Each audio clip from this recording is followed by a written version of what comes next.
Ya. Gimana bedainnya kok? Kalau memang itu karomah, karomah itu biasa, karomah itu datang dari ketakwaan yang luar biasa. Ya. Maka sok lihat gitu. Meskipun ngeramalnya benar terus, tapi sholat enggak, ya udah diganggu. Meskipun dianya tidak tahu dirinya diganggu atau tidak, ya tapi diganggu ya itu. Ya. Karena kalau karomah, satu, dia dapat dari ketakwaan, dua, tidak bisa dilatih. Ya. Tahu-tahu ada gitu bisa terjadi.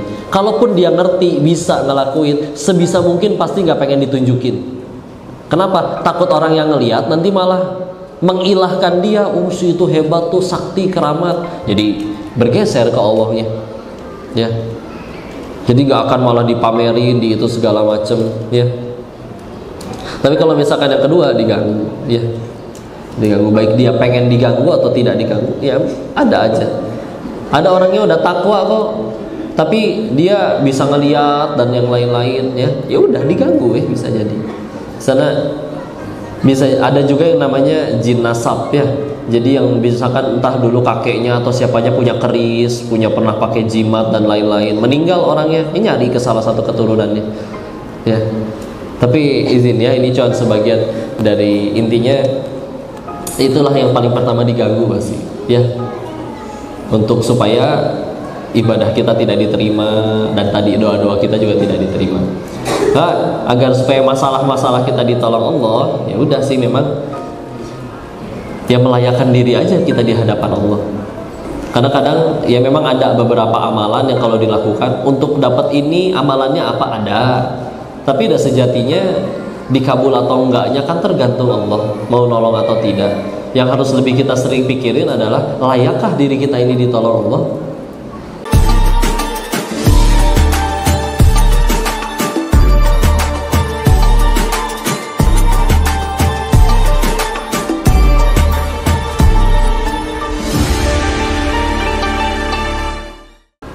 Ya melayakkan diri aja kita di hadapan Allah. Karena kadang ya memang ada beberapa amalan yang kalau dilakukan untuk dapat ini amalannya apa ada. Tapi udah sejatinya dikabul atau enggaknya kan tergantung Allah mau nolong atau tidak. Yang harus lebih kita sering pikirin adalah layakkah diri kita ini ditolong Allah? Misalkan ya perkara punya keturunan, ada yang akhirnya mendapatkan atas seizin Allah, ternyata dia dengan dekat dengan Al-Quran, baca terus, diapalin terus. Tapi ada juga yang akhirnya dapat keturunan, enggak tuh, dia nggak deket sama Al-Quran, cuman baca sehari sekali, tapi sedekahnya misalkan jor-joran. Ya. Jadi silakan, amalan mah banyak, amalan banyak. Dan bicara para sahabat pun punya kelebihan masing-masing. Mereka pengennya 24 jam bareng Nabi, tapi nggak bisa. Ada yang disuruh ke medan perang, ada yang disuruh menguasai perekonomian. Nah, yang udah pergi keluar kayak gitu kan terus nggak bisa 24 jam di masjid beribadah terus menerus. Ada yang pengen ikut ke medan perang, disuruh pulang belajar menuntut ilmu. Zaid bin Sabit contohnya, radhiyallahu anhu. Jadi amalan mah terserah. Yang penting yuk layakkan diri dan buktikan kita yakin bahwa bakal ditolong. Izin ya. Di dalam kitab Al-Hikam karya Syekh Ibnu Athaillah As-Sakandari, beliau di situ mengutipkan satu riwayat yang menyebutkan alasan kenapa ibunda Sarah, istrinya Nabi Ibrahim alaihissalam, kan agak telat dapat keturunannya. Karena ada sedikit keraguan di hati beliau bahwa dah saya udah lansia, suami juga sudah sepuh, gimana ceritanya secara medis punya keturunan? Ya, enggak. Yakin beneran. Dan Allah tuh nggak nyuruh kita nentuin takdir. Allah nyuruh kita gerak we terus ikhtiar. Izin contoh ya. Quran surat 19, surat Maryam. Setelah Toha, sebelum Al-Anbiya. Mohon maaf, berarti setelah Al-Kahfi, sebelum Toha ya, surat ke-19. Nah, di situ kan menceritakan ibundanya Nabi Isa tuh bersandar di pohon kurma. Ya. Terus butuh makanan, diperintahkan oleh Allah menggoyang-goyangkan pohon kurmanya, lalu jatuh rutopnya, rutobal janiyah, ya, jatuh rutopnya. Pas ngaji tentang tafsiran ayat ini dengan guru kami Ustadz Budi Ashari, beliau mengingatkan ini ayat tentang tawakal. Tadi dulu, kumaha maksudnya Ustadz? Dijelasin. Sok lihat pohon kurma. Ibu pernah lihat pohon kurma nggak? Kebayang gitu kan gede ya pokoknya. Coba digoyang-goyangin, jatuh nggak buahnya? Enggak. Emang cara ngambil kurma ya naik dipetik ke atas, ya digoyang-goyangin. Pernah nyobain nyuruh laki-laki gagah sehat badan gede suruh goyang-goyangin, gak jatuh bu kurmanya bu, ya. baru jatuhnya tadi kalau naik dipetik, ya. Nah ini gimana ceritanya? Ibunda Maryam lagi hamil gede, lagi mules-mules ya, atau pasti awal tenagaan goyang-goyangin pohon kurma, nurut lah, udah kata Allah begitu jatuh kurmanya, karena gak masuk akal kan secara ininya mah. Tapi ya memang itu dia, Allah cuma ingin kita gerak, Allah gak nyuruh kita nentuin takdir, enggak ya. Kok udah gerak, udah ikhtiar tetap dapat masalah, nggak rugi kalau pengen jujur.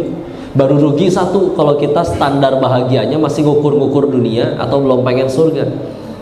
Punten ya, udah bantuin orang dia malah jahat, rugi nggak? Kata orang bisa jadi rugi, tapi dah aslinya pas kita nolongin.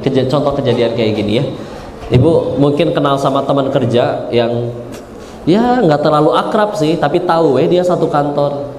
Terus hari ini kok dia so akrab banget, ngajak ngobrol wae, ngajak bercanda.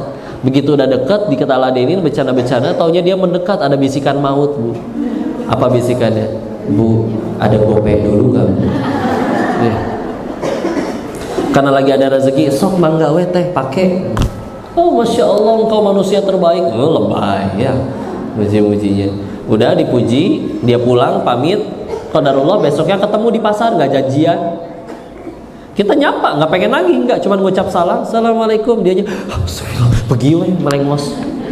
Sakit hati yuk, nyebelin ya. Tapi sok dari kejadian ini kita lihat ya. Pertama ketika kita menyedekahkan, membantu rezeki disalurkan kepada beliau, malaikat nyatet nggak jadi pahala? Nyatet, nggak mungkin ketiduran. Jadi amal soleh insya Allah. Apalagi kalau makin ikhlas, ya. Besoknya orang ini malah nyebelin, udah ditolong malah pura-pura nggak kenal, melengos.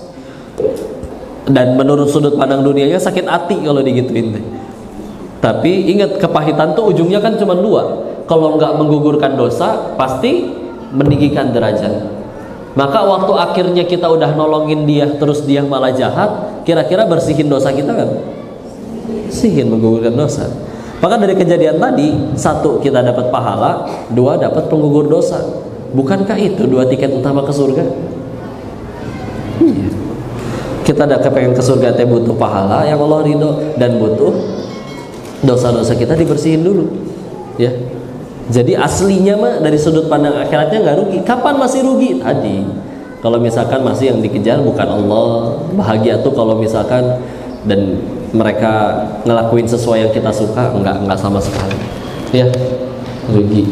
Kok gara-gara nolongin dia kita jadi lapar? Sama bicara lapar ya. Di kitab yang sama, kitab Al-Hikam karya Syekh Nutil Sakandari rahimahullah, beliau pernah menuliskan persamaan dari setiap wali-wali Allah yang pernah beliau temui. Orang-orang soleh asli ini wali Allah. Salah satu persamaan di antara mereka semua adalah, salah satunya adalah lapar. Mereka lebih sering lapar daripada kenyang. Jadi kayak bukan sesuatu yang gimana-gimana weh. Ngaji kitab misalkan Imam Nawawi Riyadhus Shalihin, di dalam kitab tersebut ada salah satu bab bahasan tentang lapar dan keutamaannya. Salah satu hadis yang dikutipkan, ada orang lagi sholat saking laparnya pingsan, ya. Terus disampaikan melihat kejadian tersebut, al-qamaqala Rasulullah Muhammad SAW bersabda yang maknanya beliau berkomentar, kalau orang itu tahu surga senikmat apa yang menanti dirinya karena menahan lapar tersebut, niscaya dia ingin lebih lapar lagi daripada laparnya itu. Padahal udah nyampe pingsan. Jadi kayak bukan gimana gitu, ya. Makanya ini bedanya ya. Kita bicara pengen kaya, pengen punya segala-galanya, boleh, asli boleh, nggak apa-apa, ya.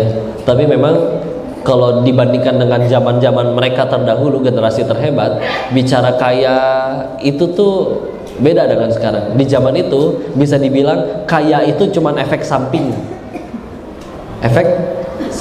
ya. Kalau kita sekarang kan agak jadi tujuannya, duha teh biar toko rame, ya. Baca al-waqiah teh biar rezeki tambah banyak. Halus nggak apa-apa, bagus silakan, ya. Tapi Yuk coba mulai ngelakuin, kan Allah suka aja, udah selesai.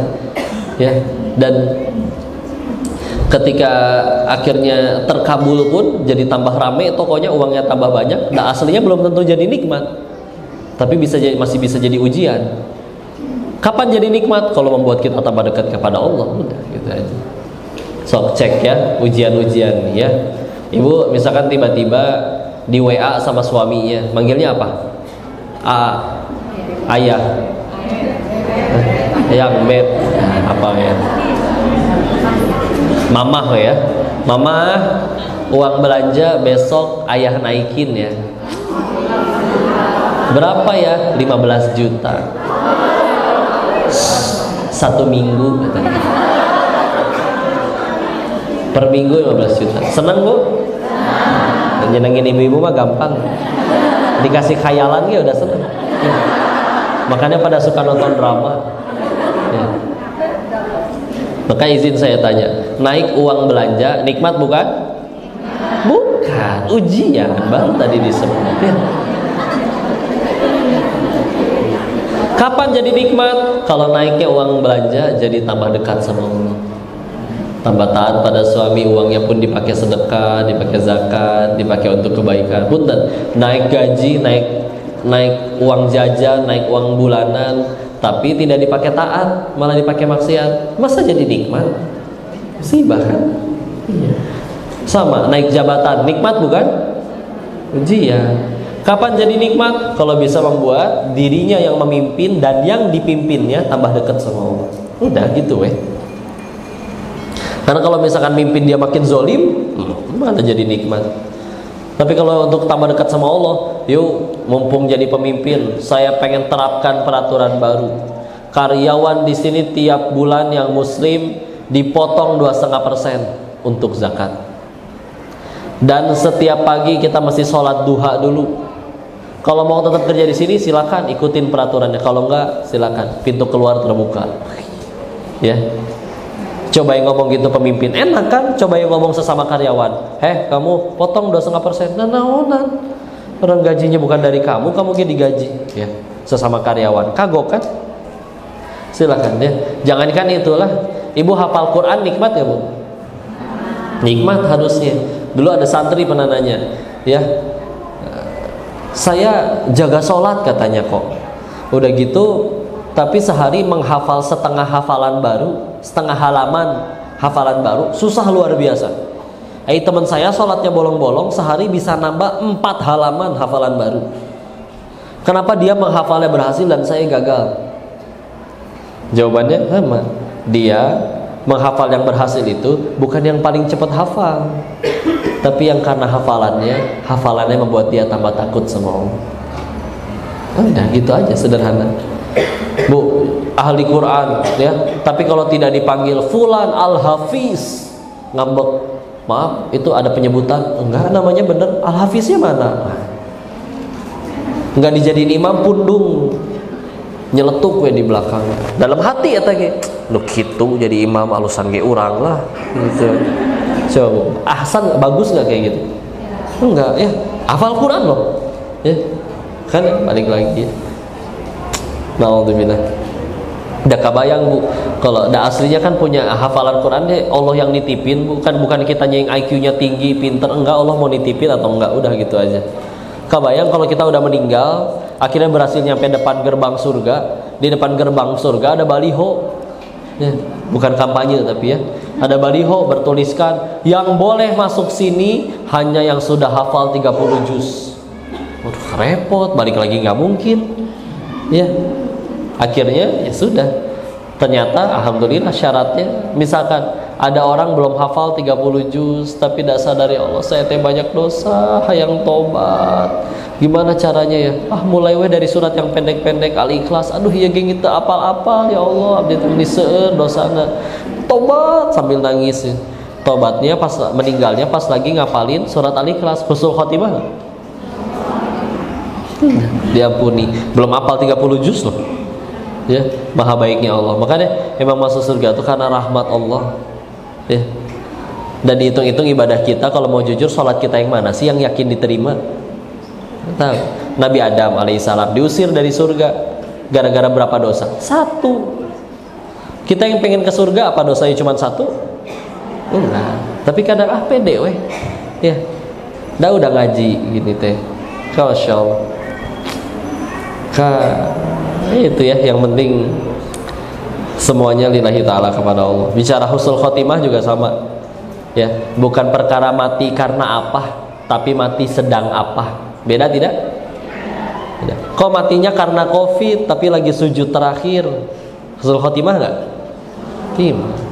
Kok matinya di masjid, Masya Allah, tapi waktu lagi nyolong speaker jatuh ketiban ya, husnul khotimah ya.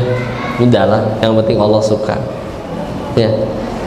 Maka kalau ada yang bilang, kok nanti ada yang pernah bilang gini, kalau aku makanya nurut, geracik gerak nurut ke Allah teh, jadi hidup teh biar nggak ada masalah. Nah, kurang tepat ini juga, karena bisa jadi tambah dekat sama Allah tambah banyak masalahnya. Lihat para nabi, nggak kurang nurut apalagi sama Allah, tambah banyak tuh masalahnya ya. Tapi Masya Allah, seorang Nabi Ayub alaihissalam saja 18 tahun kena penyakit kulit. Waktu kena penyakit kulit, anak kandungnya 12 orang meninggal barengan. Hewan ternak dan ladangnya kena wabah, layu dan mati semua. Tapi ketika istrinya bertanya, kenapa engkau tidak minta sembuh saja kepada Tuhanmu? Ditanya kepada istrinya, kau hitung berapa lama waktu yang Allah berikan kepada kita sebelum aku mulai sakit. Waktu itu dapat keturunan, waktu itu punya hewan ternak, punya ladang, semuanya menghasilkan. Berapa lama? Kurang lebih 20 tahun. Maka waktu itu beliau sakitnya baru 18 tahun. Maka berarti aku takut, malu jika dianggap kurang bersyukur ke hadapan Allah. Malu, takut karena ngerasa nikmat dari Allah masih terlalu banyak bagi dirinya ya. Kata orang menderita kena penyakit kusta sekujur tubuh 18 tahun. Kata beliaunya enggak, tuh pengen minta sembuh dia malu, tetap aja lempeng gitu ya. Syukur. Abu Kilabah Al-Jarmi, salah satu sahabat Nabi yang paling terakhir wafat, diceritakan beliau tinggal di hutan di tenda reot, lalu ada pemuda nyasar tersesat. Waktu lagi nyari pertolongan ketemu dengan tendanya Abu Kilabah. Ditanya dong, kedengeran dari dalam tenda, alhamdulillah, alhamdulillah, wa syukurillah. Penasaran kan, tengah hutan ada tenda reot, tapi kok muji Allah terus? Emang senikmat apa sih hidupnya? Nekat tuh yang masuk. Begitu ngelihat yang di dalam, kaget bu, karena yang dilihat sedang memuji Allah ternyata adalah seorang kakek yang mohon maaf, tangannya dua tangannya buntung, dua kakinya buntung, kedua matanya buta, dan telinganya setengah tuli ya. Sampai kan nanya, kalau bahasa kitanya, Bapak punten, emang apa yang membuat Bapak masih segitu bersyukurnya? Kondisinya kayak begini. Dijawab, bukankah bisa mengucap alhamdulillah saja sudah merupakan suatu nikmat? Gimana tuh bu, punya hati kayak gitu? Bersyukur hanya karena bisa mengatakan hamdalah. Gimana bisa bete, gimana bisa sedih ya. Sederhana, kenapa? Di hatinya nggak ada apa-apa, tinggal Allah doang. Kita kalau di hatinya banyak pesaing, ya Allah hartaku, jabatanku, hati segitu sempitnya, ditaruh harta, jabatan, popularitas, nyelip Allah di situ, nyak-nyak, tumpet-tumpetan, wajar kerasa tidak enak ya. Coba. Seolah-olah ia berkata, pemuda lihat sini, kaki saya ada nggak? Nggak ada. Coba kalau ada, mungkin saya bisa lagi pergi ke tempat maksiat. Kalau saya maksiat, saya dapat dosa. Sekarang saya nggak bisa maksiat, berarti dengan nggak adanya kaki, saya jadi nggak bisa maksiat. Nggak ada maksiat, berarti saya sedang dipersulit untuk bikin dosa. Dipersulit bikin dosa, bukankah itu sama saja dipersulit ke neraka? Maka kalau aku dipersulit ke neraka, bukankah itu nikmat? Kitanya aja yang kadang Masya Allah bahagia kitanya bukan pada apa yang Allah suka. Izin ya, survei ini, kita punya keinginan tidak? Punya. Allah punya keinginan tidak? Punya. Dari akil balik sampai sekarang, kita lebih banyak ngejar keinginan Allah atau keinginan diri sendiri? Anggaplah udah tercapai itu keinginan diri, yang pengen kaya beneran kaya, pengen viral beneran viral. Tapi setelah tercapai, apa dia langsung jadi manusia yang tanpa langsung bahagia seutuhnya, tanpa pernah sedih sekalipun? Enggak, tetap pernah sedih. Udah yuk. Terus harus berapa kali patah hati, sedih dan kecewa lagi, baru kita sadar bahwa bahagia teh bukan pada apa yang aku suka, tapi pada apa yang Allah suka. Udah. Ya. Kalau bagi kita bahagia itu selalu apa yang aku suka, repot beneran. Ya, kejar aja Allah suka ya. Ya, yang penting jadi amal soleh. Bukan berarti nggak boleh punya ya, silakan. Tapi ada kata Abdullah bin Mas'ud radhiyallahu an, semua orang adalah tamu dan semua yang kita punya adalah titipan. Namanya tamu pasti pulang, nggak mungkin nginep seumur hidup. Namanya titipan pasti dikembalikan. Mau kita tahan-tahan juga pasti kembali. Terus ketika semuanya sudah berlalu dan semuanya sudah dikembalikan, apa yang tersisa untuk kita? So, ya sibuk beramal aja, ya.